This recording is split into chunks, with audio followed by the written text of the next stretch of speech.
নমস্কার। গল্প পাঠে কস্তুরী চ্যানেলে আমার আজকের নিবেদন বিভূতিভূষণ বন্দ্যোপাধ্যায়ের লেখা বামা। আমার যখন ২২-২৪ বছর বয়স, তখন নানা দেশ বেড়ানোর একটা কাজ জুটে গেল আমার অদৃষ্টে। তখন আমি দৈব ওষুধের মাদুলি বিক্রি করে বেড়াতাম। চুঁচড়ো শচীশ কবিরাজের তরফ থেকে মাইনে ও রাহা খরচ পেতুম। অল্প বয়সের প্রথম চাকরি, খুব উৎসাহের সঙ্গেই করতুম। আমাকে কাপড় চোপড় পরতে হতো সাধু ও সাত্ত্বিক বামুনের মতো। ওটা ছিল ব্যবসায়ের অঙ্গ। গিরিমাটির রঙে ছোপানোর কাপড় পরনে, পায়ে ক্যাম্বিসের জুতো, গলায় মালা, হাতে থাকতো একটা ক্যাম্বিসের ব্যাগ, তারই মধ্যে মাদুলি ও অন্যান্য ওষুধ থাকত। বছর তিনেক সেই চাকরি করি, তারপর শরীরে সইল না বলে ছেড়ে দিল। একবার যাচ্ছি বর্ধমান জেলার মেমারি স্টেশন থেকে মাখমপুর বলে একটা গ্রামে। ওটা মাদুলি বিক্রির জন্যে নয়। মাখমপুরে শচীশ কবিরাজের শ্বশুরের বাড়ি। সেখানকার জমিজমার ওয়ারিশান দাঁড়িয়েছিলেন শচীশবাবু, শ্বশুরের ছেলেপুলে না থাকায়। আমাকে পাঠিয়েছিলেন পৌষ কিস্তির সময় জমিজমার খাজনা যতটা পারি আদায় করে আনতে। কিন্তু তা হলেও পরনে আমার গেরুয়া কাপড়, হাতে মাদুলি ও ওষুধ ভরা ক্যাম্বিসের ব্যাগ ইত্যাদি সবই ছিল। যদি পথে ঘাটে কিছু বিক্রি হয়ে যায়, কমিশনটা তো আমি পাব। কখনো ও অঞ্চলে যায়নি।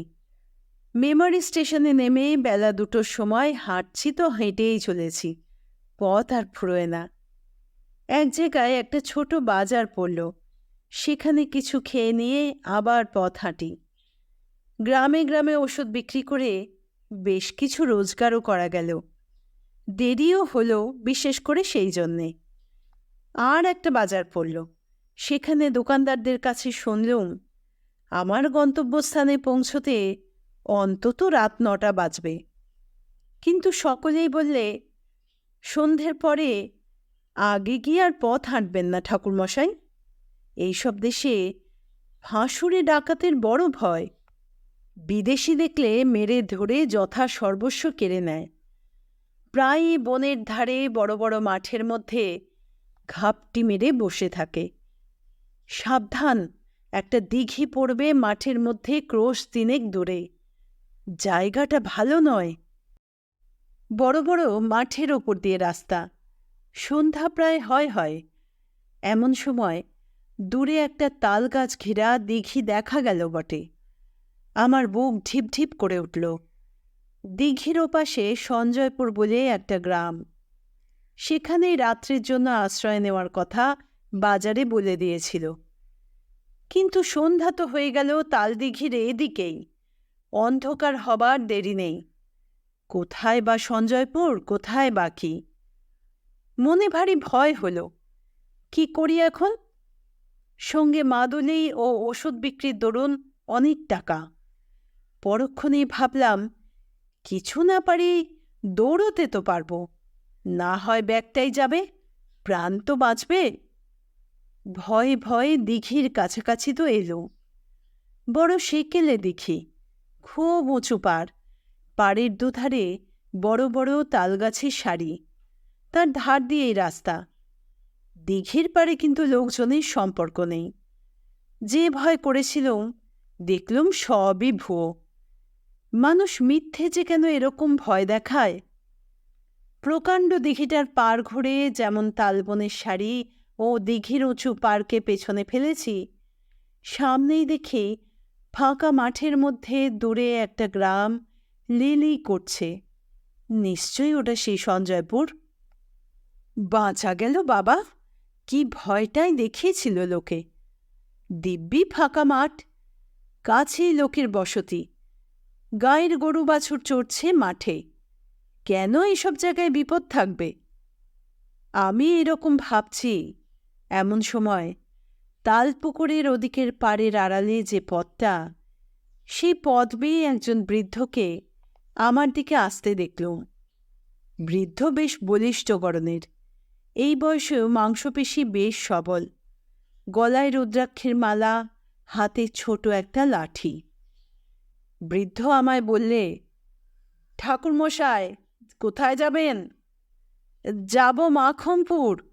মাখনপুর? সে যে এখনো 3 ক্রোশ পথ। কাদের বাড়ি যাবেন? শচীশ কবিরাজের বাড়ি। ঠাকুরমশাই কি কবিরাজ মশাইয়ের গোমস্তা? গোমস্তা নই, তবে যাচ্ছি জমি জমার কাজে বটে। এই অঞ্চলে আর কাউকে চেনেন? মশাইয়ের নিজের বাড়ি কোথায়? আমি এদিকে কখনো আসিনি, কাউকে চিনিও নেই। মাখনপুরেও নতুন যাচ্ছি। সেখানেও কেউ তাহলে আপনাকে চেনে না? না, কে চিনবে?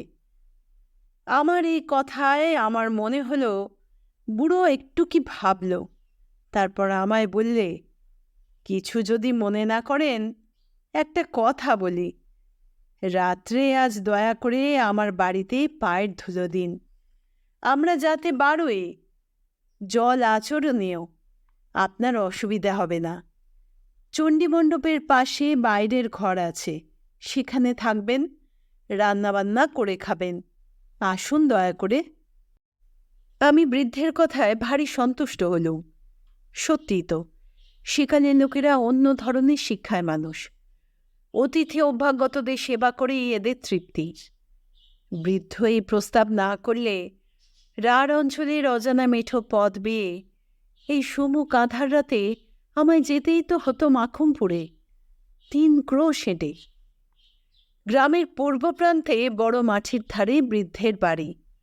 বৃদ্ধের নাম নফরচন্দ্র দাস। আমি চণ্ডীমণ্ডপে গিয়ে উঠতেই একটা কুকুর ঘেউ ঘেউ করে উঠল। কুকুরের এই ডাকটা আমার ভালো লাগলো না। এর আমি কোনো কারণ দিতে পারবো না, কিন্তু এই কুকুরের চিৎকারে যেন একটা ছন্ন ছাড়া অমঙ্গলজনক অর্থ আছে। মঙ্গল সন্ধ্যায় কোনো গৃহস্থ বাড়িতে আসিনি, যেন শ্মশান ভূমিতে এসেছি। বৃদ্ধের বাড়ি দেখে মনে হলো বেশ অবস্থাপন্ন গৃহস্থ। বাড়ির উঠোনে সারি সারি 3টে বড় বড় ধানের গোলা, গোলার সঙ্গে প্রকাণ্ড গোয়ালঘর, বলদ ও গাইয়ে প্রায় 20-22টা। অন্তঃপুরের দিকে 4খানা বড় বড় আটচালার ঘর। বাইরের এই চণ্ডীমণ্ডপ ও তার পাশে আরেকখানা কুঠরি। আমার কথাটা ভালো করে বুঝতে গেলে এই কুঠরিটার কথা আর একটু ভালো করে শুনতে হবে।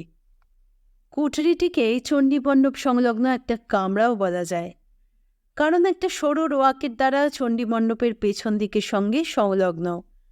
অথচ দৌড় বন্ধ করে দিলে বাইরের বাড়ির সঙ্গে এর সম্পর্ক চলে গিয়ে এটা ভেতর বাড়ির একখানা ঘরে সামিল হয়ে দাঁড়ায়। আমার বাসা দেওয়া হলো এই কুঠরিতে। কুঠরির একপাশে ছোট একটা চালা, সেখানে আমার রান্নার আয়োজন করে দিয়েছে। হাত মুখ ধুয়ে সুস্থ হয়ে আমি বিশ্রাম করছি। গৃহস্বামী এসে বললে, ঠাকুরমশাই, রান্না চাপান আর রাত করেন কেন? আমি রান্না চালায় বসে রান্না চড়িয়ে দিতে যাচ্ছি, এমন সময় দেখি একটি বাড়ির বউ ভেতর থেকে একগাছা ঝাঁটা হাতে এসে আমার রান্না চালার সামনে দিয়ে ঢুকল ও ঝাঁট দিতে লাগল। কুঠরির দরজা খোলা, আমি যেখানে বসে সেখান থেকে কুঠরিটার ভেতর দেখা যায়। আমি 2-1বার বিস্ময়ের সঙ্গে দেখলুম বউটি ঝাঁট দিতে দিতে আমার দিকে চেয়ে চেয়ে দেখছে। 2-3বার বেশ ভালো লক্ষ্য করে মনে হলো বউটি ইচ্ছে করে আমার দিকে অমন করে চাইছে। আমি দস্তুর মতো অবাক হয়ে গেলুম। ব্যাপার কি? সম্পূর্ণ অপরিচিতা মেয়ে, পল্লীর গৃহস্থ বধূ, এমন ব্যবহার তো ভালো নয়। কি হাঙ্গামায় আবার পড়ে যাব রে বাবা! কর্তাকে কাছে বসিয়ে রাঁধতে রাঁধতে গল্প করব নাকি? এমন সময় বউটি ঝাঁট শেষ করে চলে গেল, কিন্তু বোধহয় 5 মিনিট পরেই আবার এলো। দেখে মনে হলো সে যেন খুব ব্যস্ত, উদ্বিগ্ন, উত্তেজিত। এবারও সে কুঠুরির মধ্যে ঢুকে এটা ওটা সরাতে লাগল এবং আমার দিকে চাইতে লাগল। তারপর হঠাৎ রান্না চালার দরজায় এসে চকিত দৃষ্টিতে চারিদিক চেয়ে কেউ নেই দেখে আমার দিকে আরও সরে এলো এবং নিচু স্বরে বললে, ঠাকুরমশাই, আপনি এখনই এখান থেকে পালান, না হলে আপনি ভয়ানক বিপদে পড়বেন। এরা ফাঁসুড়ে ডাকাত, রাতে আপনাকে মেরে ফেলবে, বলেই চট করে বাড়ির মধ্যে চলে গেল। শুনে তো আমি আর নেই, হাতের খুন্তি হাতেই রইল, সমস্ত শরীর দিয়ে যেন বিদ্যুৎ খেলে গেল, আর সারা হাত পা অবশ ও ঝিমঝিম করতে লাগল। বলে কি, দিব্যি গেরস্ত বাড়ি, গোলাগালা ঘরদোর, ডাকাত কিরকম? কিন্তু পালাবই বা কেমন করে? এখন বেশ রাত হয়েছে, সামনে চণ্ডীমণ্ডপে বৃদ্ধ বসেই লোকজনের সঙ্গে কথা কইছে, ওখান দিয়ে যেতে গেলেই তো সন্দেহ করবে। কাঠের মতো আড়ষ্ট হয়ে গিয়েছে একেবারে, হাতে পায়ে জোর নেই, কিছু ভাববারও শক্তি লোপ পেয়েছে। মিনিট 5 কেমনিভাবে কাটল। এমন সময় দেখি সেই বউটি আবার কি একটা কাজে কুঠুরির মধ্যে ঢুকে খোলা দরজা দিয়ে আমার দিকে চেয়ে দাঁড়িয়ে রইল। মেয়েটি কথা বলবার পূর্বেই আমি বললুম, তুমি যে হও, তুমি পরম দয়াময়ী, বলে দাও কোন পথে কিভাবে পালাবো। বউটি চাপা গলায় বললে, সেই জন্যেই তো এলুম, সব দেখে এলুম, পালাবার পথ নেই, ওরা ঘাঁটি আগলে রেখেছে। আমি বললুম, তবে উপায়? মেয়েটি বললে, একটা মাত্র উপায় আছে, তাও আমি ভেবে এসেছি। আমি এ বাড়িতে আর ব্রহ্ম হত্যা হতে দেব না, অনেক সহ্য করেছি, আর করব না। দাঁড়ান ঠাকুরমশাই, আর একবার বাড়ির মধ্যে থেকে আসি, নইলে সন্দেহ করবে। মিনিট 5 পরে বউটি আবার এলো, চকিত দৃষ্টিতে চারিদিকে চেয়ে বললে, শুনুন আমার উপায়, এই কথা কটা মনে রাখুন, মনে যদি রাখতে পারেন তবে বাঁচাতে পারব। আমার নাম বামা, আমি এ বাড়ির মেজ বউ। আমার বাপের বাড়ির গ্রামের নাম কুসুমপুর, জেলা বর্ধমান, থানা রায়না। আমার বাপের নাম হরিদাস মজুমদার, জ্যাঠামশায়ের নাম পাঁচকড়ি মজুমদার। আমরা 2 বোন। আমার দিদির নাম খান্তমণি, বিয়ে হয়েছে সামন্তপুর তেওটা, বর্ধমান জেলা। শ্বশুরের নাম দুর্লভ দাস, সবাই যাতে 12। আমার বাবা, জ্যাঠামশাই সব বেঁচে আছেন, কিন্তু মা নেই। আমার তখন বুদ্ধি লোপ পেতে বসেছে, যা বলে মেয়েটি তাই করে যাই, এতে কি হবে? বউটি কিন্তু একবার বাড়ির মধ্যে যায়, আবার অল্প 2 মিনিটের জন্য ফিরে এসে আমায় তালিম দিয়ে যায়। মনে আছে তো জ্যাঠামশাইয়ের নাম কি? আমি বললুম, হরিদাস মজুমদার। না না, পাঁচকড়ি মজুমদার, বাবার নাম হরিদাস মজুমদার। আমার দিদির নাম কি? শ্বশুরবাড়ি কোন গায়ে? খান্তমণি, শ্বশুরবাড়ি হলো শ্বশুরবাড়ি। আপনি সব মাটি করলেন দেখছি। সামন্তপুর তেওটা। বলুন। সামন্তপুর তেওটা। শ্বশুরের নাম রামযদু দাস, দুর্লভ রাম দাস। অবশেষে মিনিট 10-12 মধ্যে আমার কাছে সব পরিষ্কার হয়ে এসেছে। বউটি বললে, রান্না খাওয়া করে নিন ঠাকুরমশাই, কোনো ভয় করবেন না। আমার বাপের বাড়ির নাম ধাম যখন জানা হয়ে গেছে, তখন আপনাকে বাঁচাতে পেরেছি। এখন শুনুন, খাওয়া দাওয়ার পরেই শ্বশুরমশাইয়ের কাছে আমার বাপের বাড়ির পরিচয় দিয়ে বলবেন, আপনি তাদের গুরু বংশ। আমার নাম বলে জিজ্ঞেস করবেন, আমার বিয়ে হয়েছে কোথায় জানো নাকি? গলা যেন না কাঁপে, কোনো রকম সন্দেহ যেন না হয়। আমি চললুম, আবার আসব আপনি শ্বশুরকে বলাবার পরে, কিন্তু দেরি করবেন না বেশি, বিপদ কখন হয় বলা তো যায় না। রান্না খাওয়া শেষ না করলেও তো সন্দেহ করতে পারে। রান্না খাওয়া করতেই হলো। রাত্রের অন্ধকার তখন বেশ ঘন হয়ে এসেছে। রাত আন্দাজ 10টার কম নয়। আহারাদির পর নিজের কুঠুরিতে বসেছি, আর আমার মনে হচ্ছে এ বাড়ির সবাই যেন খাঁড়ায় রান্দাতে শান দিচ্ছে আমার গলাটি কাটবার জন্যে। এই সময় গৃহস্বামী স্বয়ং আমার জন্যে পান নিয়ে এলো। বললে, কি ঠাকুরমশাই, আহারাদি হলো? এখন দিব্যি করে শুয়ে পড়ুন, মশারিটা টাঙিয়ে দিয়ে যাচ্ছি। রাত হয়েছে, আর দেরি করবেন না। আমি বললুম, হ্যাঁ, একটা কথা বলি। আমাদের এক মন্ত্রশিষ্য, বাড়ি কুসুমপুর, থানা রায়না, নাম পাঁচকড়ি, হরিদাস মজুমদার। তার একটি মেয়ের নাম বামা। এদিকেই কোথায় বিয়ে হয়েছে। তারাও যাতে তোমাদের বাড়ুই কিনা, তাই হয়তো চিনলেও চিনতে পারো। মেয়েটির জ্যাঠা দুর্লভরাম পাঁচকড়ি আমায় বলে দিয়েছিল মেয়েটির শ্বশুরবাড়ি খোঁজ করে একবার সেখানে যেতে। তা যখন এলুম এ দেশে। আমার কথা শুনে বৃদ্ধ যেন কেমন হয়ে গেল। আমার দিকে অবাক হয়ে চেয়ে বললে, কুসুমপুরের হরিদাস মজুমদার, বামা, আপনি তাদের চিনলেন কি করে? বামার কথা স্মরণ করে গলা না কাঁপিয়ে দৃঢ়স্বরে বললুম, আমি যে তাদের গুরুবংশ, আমার বাবার ওরা মন্ত্রশিষ্য কিনা। বৃদ্ধ তাড়াতাড়ি বললে, বসুন, আমি আসছি। আমি একটা কুঠুরির মধ্যে বসে রইলুম। সন্দেহ ও ভয়ে তখনও কিছু যায়নি। আর এরা যে গুরুদেবকেই রেহাই দেবে তা কে বলেছে? কিছুক্ষণ পরে বৃদ্ধ ফিরে এলো। পেছনে পেছনে সেই বধূটি, আর একজন স্বর্ণামার্কা গোছের যুবক এবং একজন প্রৌঢ়া স্ত্রীলোক, সম্ভবত বৃদ্ধের স্ত্রী। বৃদ্ধ বললে, এই যে বামা ঠাকুরমশাই, আমারই মেজ ছেলের সঙ্গে এই আমার মেজ ছেলে শম্ভু। গড় করো সব, গড় করো। মেজ বৌমা, দেখো তো, চিনতে পারো একে? চমৎকার অভিনেত্রী বটে বামা, অদ্ভুত অভিনয় করে গেল বটে। ঘোমটা খুলে হাসি মুখে সে আমার পায়ের ধুলো নিয়ে প্রণাম করলে গলায় আঁচল দিয়ে। জীবনদাত্রী, দয়াময়ী বামা। আবার চোখে প্রায় জল এসে পড়ল।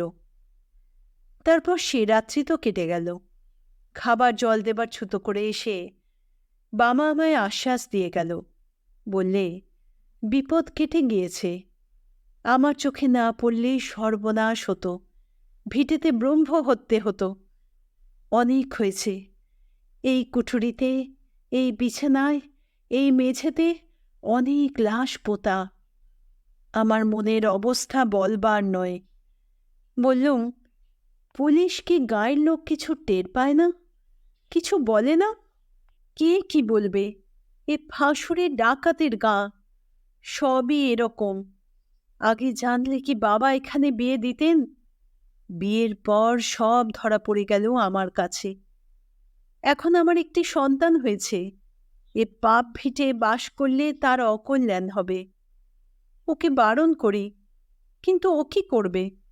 মাথার উপর শ্বশুরমশাই রয়েছেন, পুরনো ডাকাত, দাদারা রয়েছে।